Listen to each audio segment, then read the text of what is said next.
My daughter slid the papers across the dining table like she was handing over a restaurant bill. Her voice was sweet, careful, and so rehearsed I could hear the script behind her smile. "It's for the best, Mom," she said, as if she were doing me a kindness. She'd already talked to the realtors, already circled a room for me in some glossy brochure filled with pastel curtains and bingo nights. To her, I wasn't her mother anymore. I was a checklist, an estate to wrap up, a signature to collect. None of them saw the woman who spent 5 decades holding this family together from behind the curtain. They just saw a frail old lady and a pen waiting to be picked up. So when they placed it in my hand, I smiled. No hesitation, no tremble. I signed my name in the same steady script my husband once said looked like it belonged to royalty.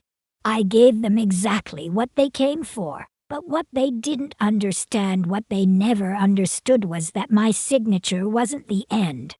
It was the beginning. It was the spark. The polish on that table had outlasted most marriages. 70 years of lemon all, Sunday dinners, scraped knees, and second chances. But my daughter's smile, that was new. And it didn't belong to her. It was the kind of smile people wear when they've already picked out your nursing home and just need you to agree. Too many teeth, not enough warmth. 3 months after we buried Arthur, the quiet in the house changed. It wasn't grief anymore. It was the silence that waits before a speech you don't want to hear. The one that starts with, "Mom, we've been thinking." Carolyn placed her designer bag beside her chair like she was settling in for a board meeting. "Mom," she said, using that careful voice people use when they're about to break something delicate. "David and I think it's time we talked about your assets."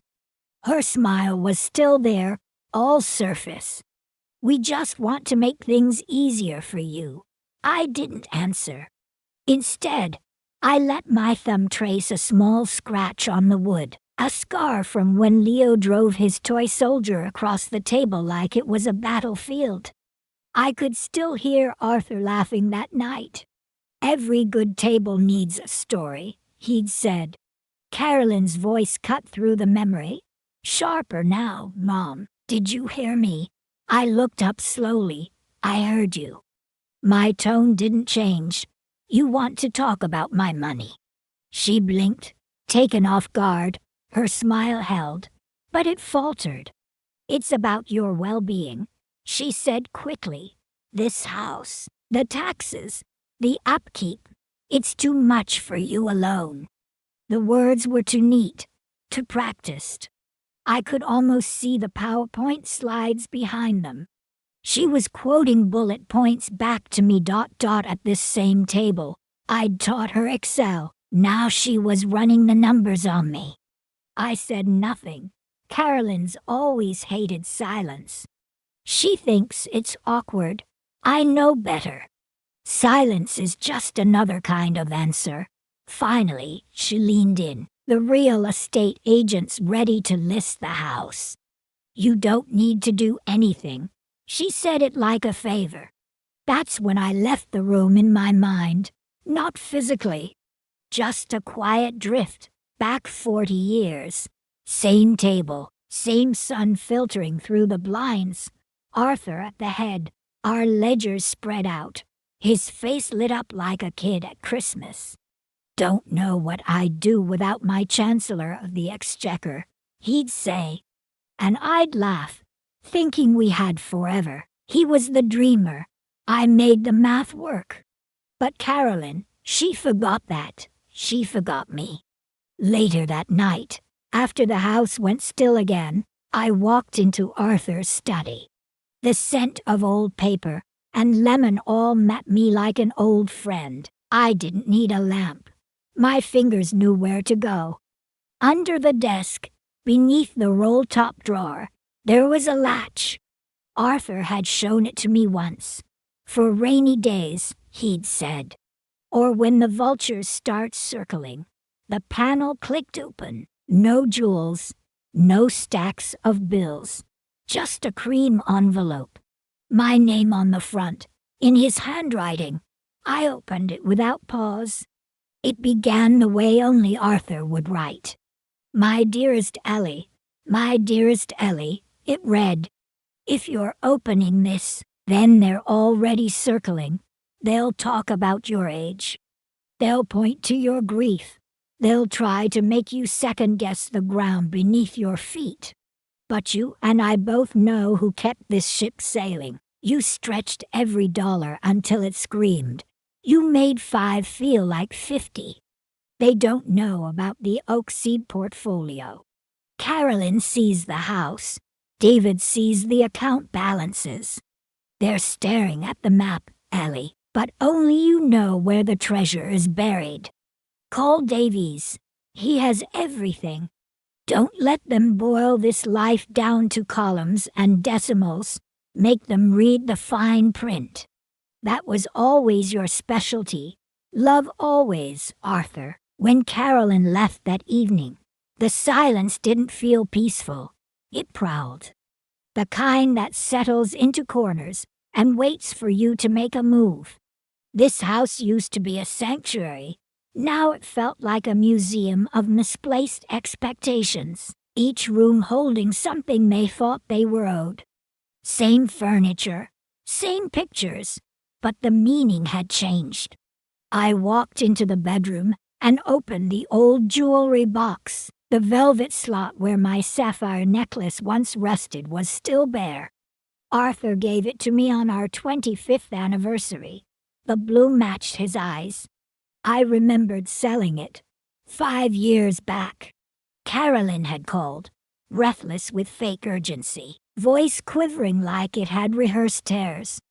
Her boutique, the Passion Project Duger, was drowning in its own self-importance. Just a bridge loan, Mom, she'd said. I'll pay you back, with interest. Arthur and I stayed up late that night, running the numbers. We didn't have 10,000 lying around. But we had the necklace. It's just a thing, Arthur had whispered, his hand over mine. She's our daughter. So I walked downtown, heart heavy, necklace tucked inside a handkerchief. The jeweler's fingers were too thick for such delicate work. Still, I left with a check and a hole in my chest. Carolyn never said loan again. When I brought it up a year later, gently, she rolled her eyes. Oh, Mom, don't be dramatic. Think of it as an investment. Sometimes they don't pan out. Just money, she said. As if Arthur's love could be converted to currency and written off like a bad expense. On the mantel, a photo of David smiled back at me. His first home, paint still fresh on the porch, shirt tucked like someone playing grown-up. We'd taken out a second mortgage on our house to help with his down payment. 6 years of skipping vacations, casseroles on loop, sewing up worn collars and sock holes. We did it with love. We thought we were giving him roots. A week after Arthur's funeral, David called. His voice carried that fake softness that always came before a request. Mom, I was just thinking with all the medical bills and everything ... double quotes. I hope there's still enough left for you. There was a pause, a beat too long. That pause was honesty slipping through. He wasn't worried about me. He was calculating the leftovers. But that wasn't the moment that broke me. That came before Arthur passed. He was sleeping in his chair, oxygen hissing like a whisper in the quiet room. Carolyn had come over, said she wanted to help. I stepped out to make tea. When I returned, she was standing in the living room, tape measure in hand, staring at the wall behind the bookshelf. She jumped when she saw me. Oh, Mom, she said, all flustered. I was just thinking this room gets such great light. When you eventually downsize, I had a few ideas. She was already redecorating while Arthur's breath still fogged the air. That was it, the moment the illusion cracked clean down the middle. Grief is sharp, but what followed was colder. It was clarity. My children weren't waiting for me to die. They had already decided I was gone. Back in Arthur's study, I opened the drawer again. The wood was smooth and cool beneath my fingertips, like a stone from the bottom of a creek. I didn't need to read the letter again. Arthur's words had taken up permanent residence in my bones. The vultures weren't circling anymore. They were already on the porch. Arthur didn't leave me a farewell. He left me a blueprint, a reason. The memory of that yellow tape measure still cast a long shadow across our table. I came back to the present, to the polished mahogany, to Carolyn, sitting across from me with the poise of a woman executing a corporate acquisition. She mistook my silence for weakness. She always had. She slid the paper closer. Her manicured finger tapped the top page with practiced patience. "Mom," she said, no warmth left in her voice. David sat beside her, hunched like always, eyes locked on the floorboards. David had a way of disappearing while being present. He was the silent echo to Carolyn's loud push. "We don't have all day," she added with a tight little laugh. "The market waits for no one." Then she softened her voice just enough to sound like she cared. Pity disguised as kindness. "Let's be honest," she said. "You're too old to manage money anymore, Mom. This is for your own good. Just sign." There it was. No more pretense. No more careful dance. Just a verdict. I looked at the paper. It had crept across the table like a snake, all the way to my side. Durable power of attorney, for words that sounded harmless until you realized what they erased. Not just ownership, but autonomy. 50 years of partnership, of saving and scraping. This house, the loan we took for David, the necklace I gave up for Carolyn, all of it shrunk to a dotted line. And she smiled while doing it. I kept my gaze on the page. Let the silence stretch just enough for her to misread it as defeat. Then I sighed, not too deeply, just enough to sell the scene. I let my shoulders drop, let her see what she wanted to see. "All right, dear," I said softly. "If you think it's for the best." Her whole body changed. She exhaled like she'd been holding her breath for hours. That smug little smile bloomed across her face like a flag on conquered ground. She leaned back, triumphant. No fight, no resistance. She thought she'd won, and I let her. After they left, the house was thick with silence again. Not peace, not grief. This was pressure. She thought I was drifting into old age like a boat unmoored. But the tide was coming in. The first fracture came Tuesday. I called the bank, like always, to transfer Leo's book money. Just a small monthly rhythm, like brushing my teeth. "I'm sorry, Mrs. Vance," the teller said. "We can't authorize that today. There's a hold on the account." My grip tightened on the phone. A hold, yes, ma'am. Placed this morning by a Miss Carolyn Vance. She cited concerns about potential elder fraud. She requested verbal approval for any unusual withdrawals. The line buzzed in my ear, but the room was dead still. Elder fraud. The language of caution, twisted into a leash. $10,000 for her boutique. That was a favor, but a few hundred for Leo. Suddenly, I was a risk. She hadn't even waited for the signature. She was already playing warden. That afternoon brought another blow, quieter, but just as cruel. I was in the garden, pruning Arthur's favorite roses, when Bill Henderson's truck pulled into the drive. He stepped out awkwardly, gloves still on. "Afternoon, Mrs. Vance," he said, not quite meeting my eyes. "I got a call from your David. He asked me to send future invoices directly to him. He said you've been having some memory trouble. He's just looking out, I guess." There it was, not just control of the money, control of the story. They weren't just taking my assets. They were rewriting my identity. Mrs. Vance, the confused old woman, not Eleanor, who had run this household like a military campaign. Bill had seen me patch roof shingles in a thunderstorm.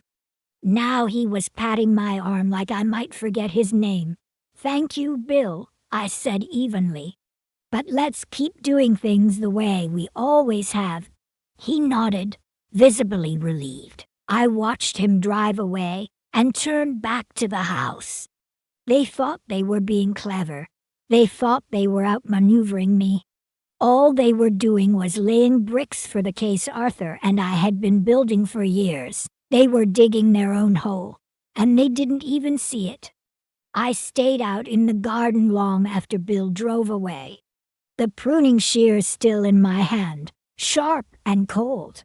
I hadn't even noticed I was gripping them like a weapon. They were already telling people I was forgetful.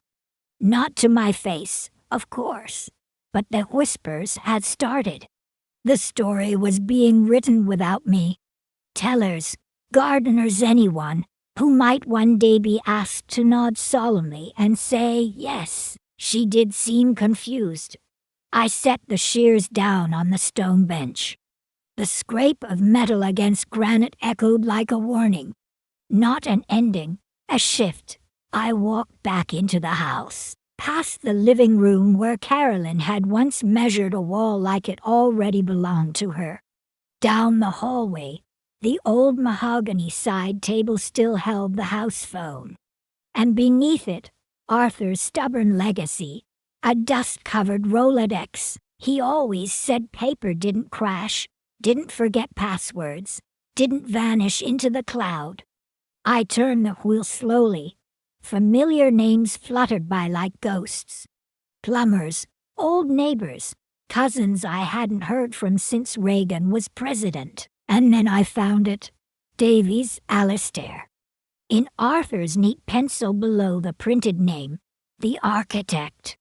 I lifted the heavy receiver and dialed from memory. 2 rings. "Mr. Davies's office," said a crisp voice. "This is Eleanor Vance," I said. "Please tell him." "It's time." No confusion, no hesitation. "One moment, Mrs. Vance." Then a pause, followed by that familiar voice, dry, sharp, and 10 steps ahead of everyone else.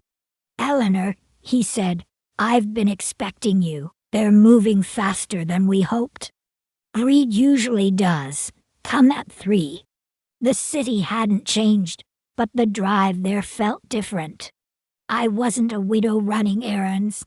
I was returning to court. Mr. Davies's office was still in that old converted bank, where the walls smelled like ink, leather, and secrets. When I stepped inside, the weight of it all wrapped around me like armor. The grandfather clock in the corner ticked with the calm confidence of law, not emotion. Davies didn't stand when I entered. He simply gestured toward the leather chair across from him. Worn, familiar, I sat. No small talk. I opened my handbag and slid the envelope across his desk. It landed beside his brass inkwell with a soft thud. Arthur's final move. Davies didn't open it right away. He looked at me, then the envelope. "Arthur," he said quietly. He put on his glasses and read in silence. I studied his face, not looking for shock, looking for confirmation. A narrowing of the eyes, a slight lift in the brow. Then that ghost of a smile, calculated, tight, satisfied. He always was 3 steps ahead. He said finally. "They've called the bank," I said. Told the gardener. They're rewriting my story. Davies nodded slowly. They think checkmate's already on the board. Good, he said. Then he stood, walked to a fireproof cabinet, and opened it like it held a crown. Inside, he pulled a thick folder bulging, dog-eared, and dense with strategy. He dropped it onto the desk with a satisfying weight. The tab read, Oak Seed. They have no idea what's coming. He opened it. Pages spilled out like a dam finally cracked. It was all there. Trusts, transfers, protections, buried beneath legal language thick enough to choke a judge. I didn't need the details. Arthur and I had planted the seed. Davies had grown it into a fortress. He flipped to the last page. This, he said, tapping it gently, is the kill shot. Sign with a witness, and it activates. Irrevocable, executable, and thanks to their arrogance, we already have the evidence we need to defend it. You won't just keep what's yours. You'll leave them watching it drift out of reach. I looked at the document, then at Davies, and for the first time in months, I felt something other than sorrow. It wasn't joy. It wasn't revenge. It was purpose. This wasn't a defense. It was an answer. They would still get their meeting, but not the ending they'd written. When I left his office, the folder sat in my handbag like a quiet weapon. Arthur's foresight didn't weigh me down. It lifted me. I stepped out into the afternoon sun, and the world seemed clearer. I wasn't waiting anymore. I was ready. Asterisk, the sign I'd been waiting for came on Sunday. Not a phone call, not a letter, just a knock at the door, and Leo, my grandson, standing on the porch with a paper bag in one hand, and that lopsided smile he must have inherited from Arthur. "Hi, Grandma," he said. "I brought you that oolong you like from the shop downtown." He lived 3 hours away. He hadn't been in the area. I stepped aside and let him in. My chest felt too tight for words. He walked into the kitchen like he used to, like it still belonged to him. And in many ways, it did. As I filled the kettle, he leaned against the counter, trying to look casual, failing at it. His discomfort clung to him like static. "Grandma," he said, eyes on the tile floor, "I don't want to get in the middle of anything, but I overheard Mom talking to Uncle David. She's pushing hard. About the house, about your accounts. She's acting like it's already done." He paused, then added, "Just be careful." And then, in a gesture so uncaroline it nearly broke me, he stepped forward and hugged me. Not a side pat, not a polite squeeze. He wrapped his arms around me like he meant it. "I love you," he said, into my hair. It was the first real affection I'd felt from family since Arthur passed. When he pulled away, I saw what I hadn't realized I'd been hoping to find. He didn't just care. He understood. He saw the difference between love and control, between help and theft. The best of Arthur hadn't died. It had just skipped a generation. That night, I didn't sleep. I didn't need to. Everything was clear now. The oak seed wasn't just a trust. It was a promise. And now, I knew exactly who it was meant for. The next morning, I returned to Davies's office. The old leather chair welcomed me like a friend who'd been waiting. I told him about Leo. He nodded, as if confirming a variable in a long equation. Then he opened his desk drawer and pulled out two identical-looking stacks of documents. Both legal, both weighty, but only one was real. The first, the Oak Seed Irrevocable Trust. Dozens of pages, every clause and codicil Arthur and I had ever imagined, rendered into bulletproof law. The second, a decoy. Memorandum of familial intent, Davies said, tapping the cover like a magician revealing the twist. It sounds official, says nothing. Just sentimental fluff about trust and legacy. Perfect bait. I smiled. She won't read past the title. She won't have to. She already thinks she's won. When I got home, I made the call.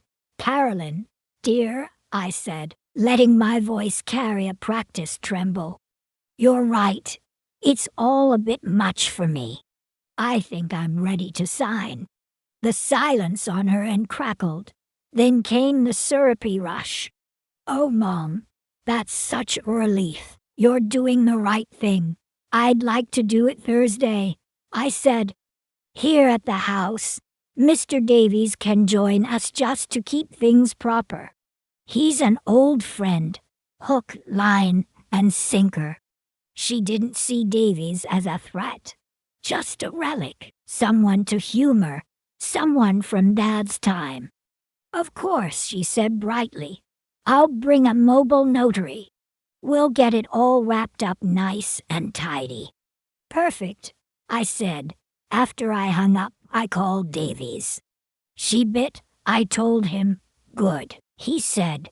Then it's time to finish the board. That afternoon, he made one final move. A quiet wire transfer, just $5,000 from my visible savings account into a numbered subaccount labeled OS Vents 1. It wasn't about the money. It was the timestamp, the breadcrumb. The proof that the trust had started moving before Carolyn ever saw a pen. The trap was set. The players were in place. And Carolyn was about to smile her way straight into it. Wednesday arrived with a kind of stillness that didn't feel like peace. It was the hush before a glass shatters. I went about my morning like always, read the paper, watered the plants, moved through the house with the soft steps of a woman no one watched anymore. It was an old habit pretending to be ordinary. This time, it was armor. My children weren't pretending. They were celebrating.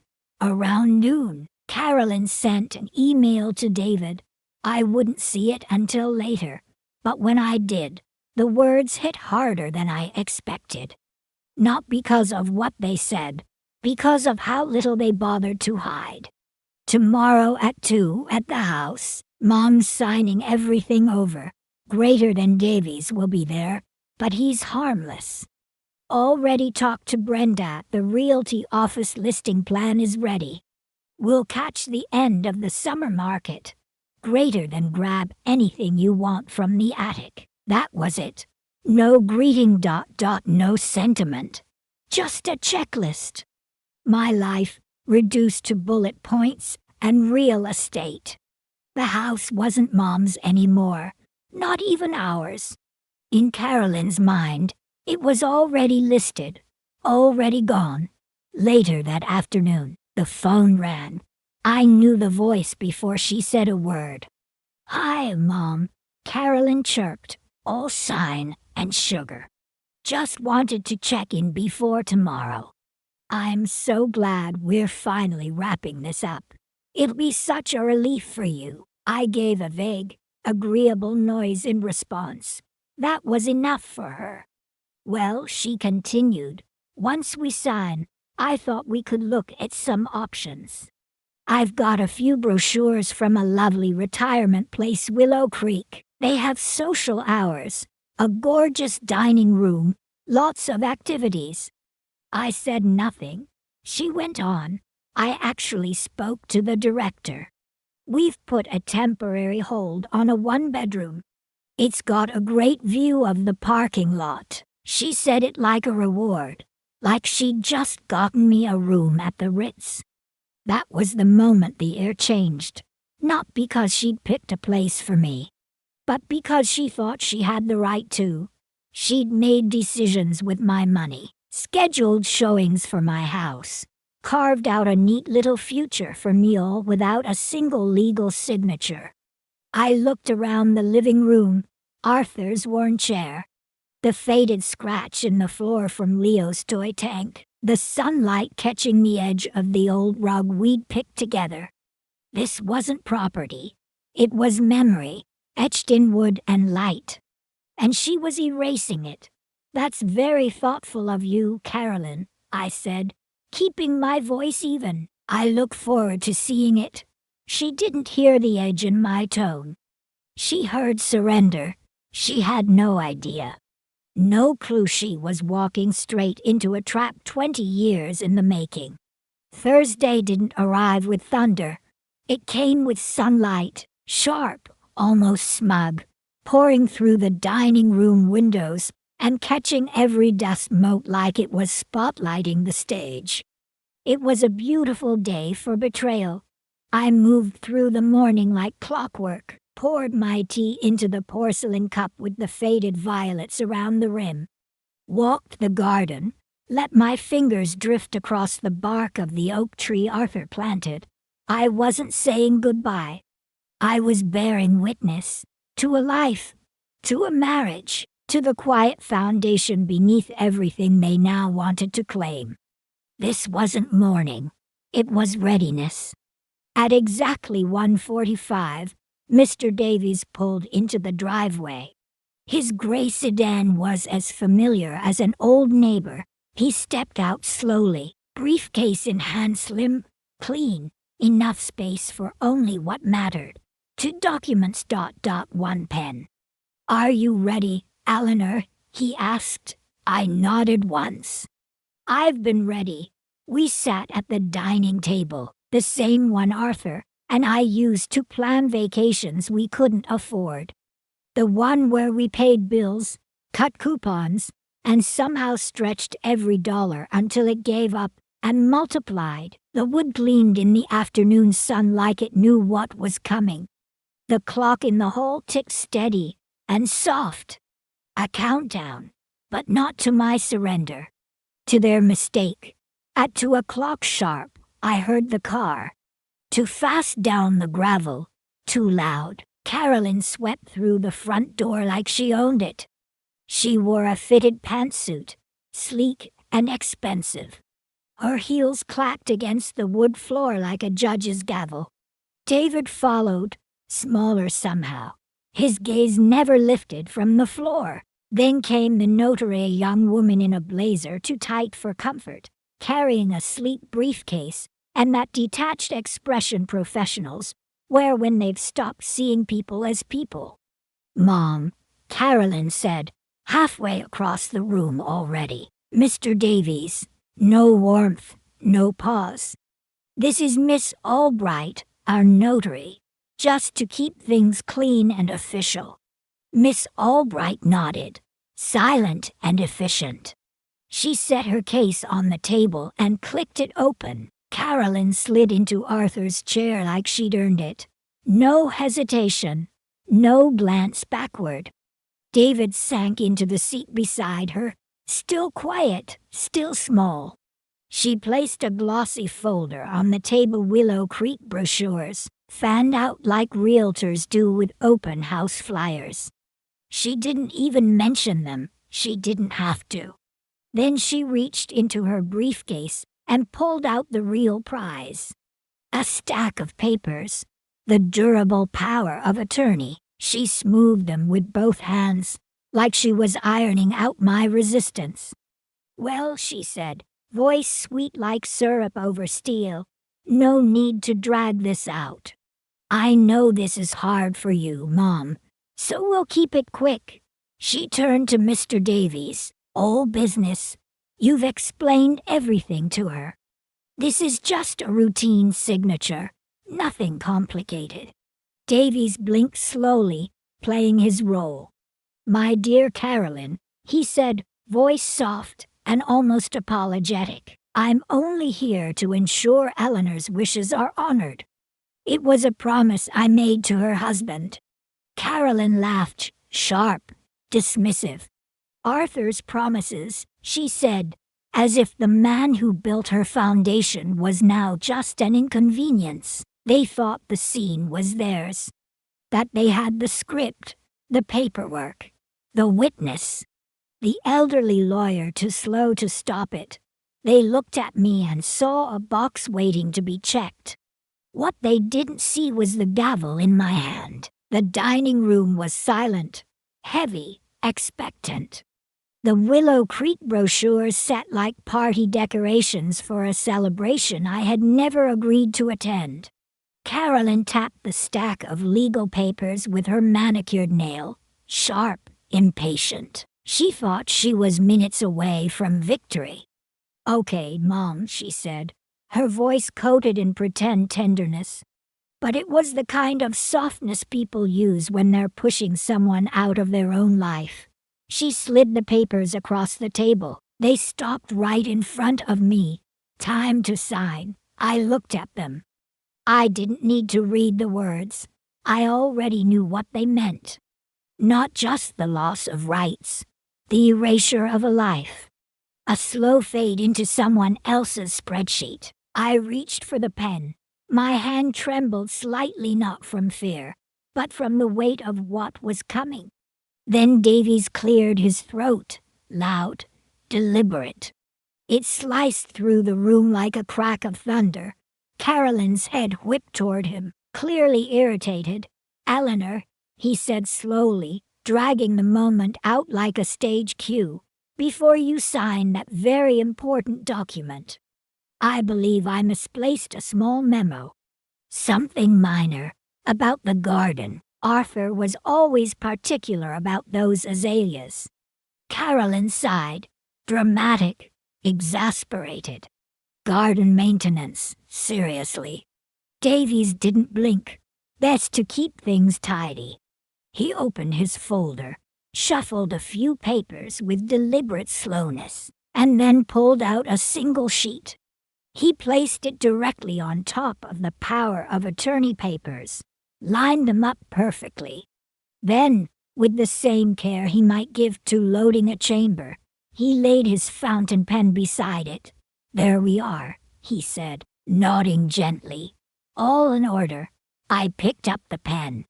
It felt cold and solid in my hand, balanced, true. I looked at Carolyn, then at David. Then past them, just for a moment, to Arthur, to Leo, to the oak tree outside, and then I signed, "Eleanor Vance." Carolyn lunged forward, snatched the paper off the table like it might escape. She didn't even read it. She just held it up like a trophy. "It's done," she said, beaming at David. She handed it to the notary. "Witness that, please." The notary glanced at it, added her signature, then pressed her embosser into the page with a sharp metallic click. Done. Sealed. Final. And just as Carolyn reached for her prize, Mr. Davies spoke. His voice shifted. "No more stalling. No more acting.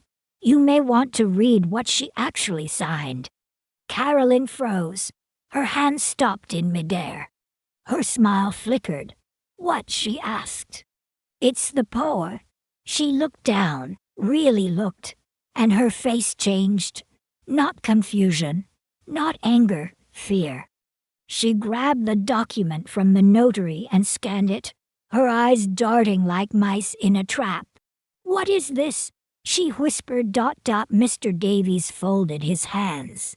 "That," he said calmly, "is the Oak Seed Irrevocable Trust final declaration. The document your father and I prepared. It is the last move in a portfolio he built to protect what truly mattered."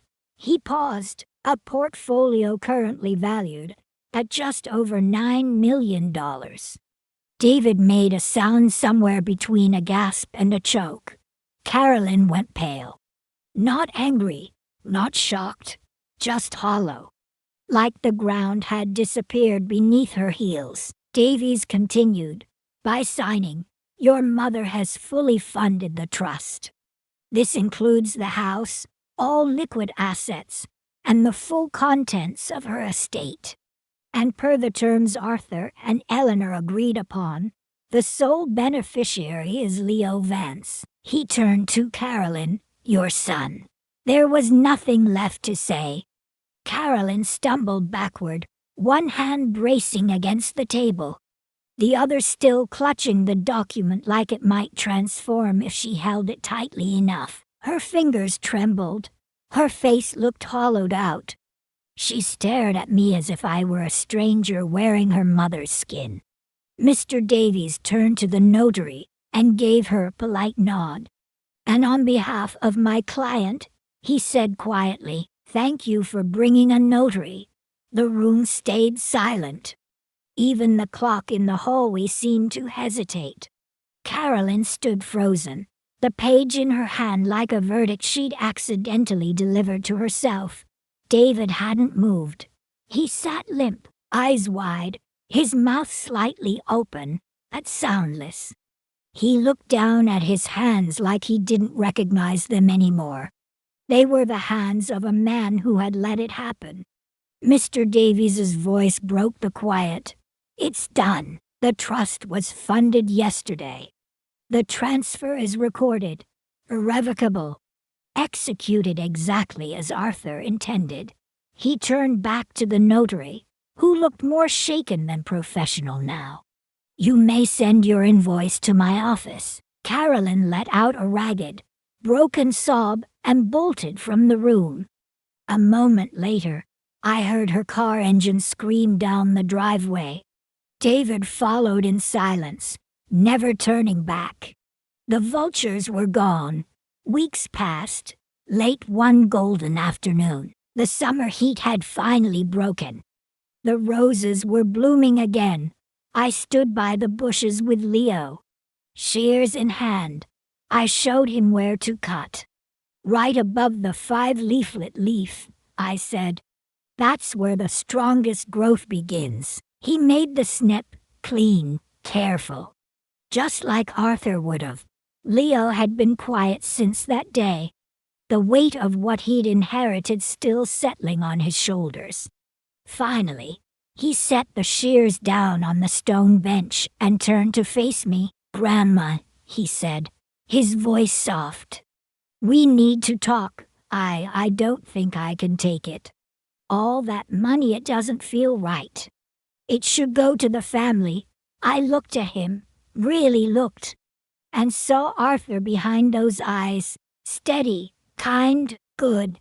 I reached up and cupped his face in my hands.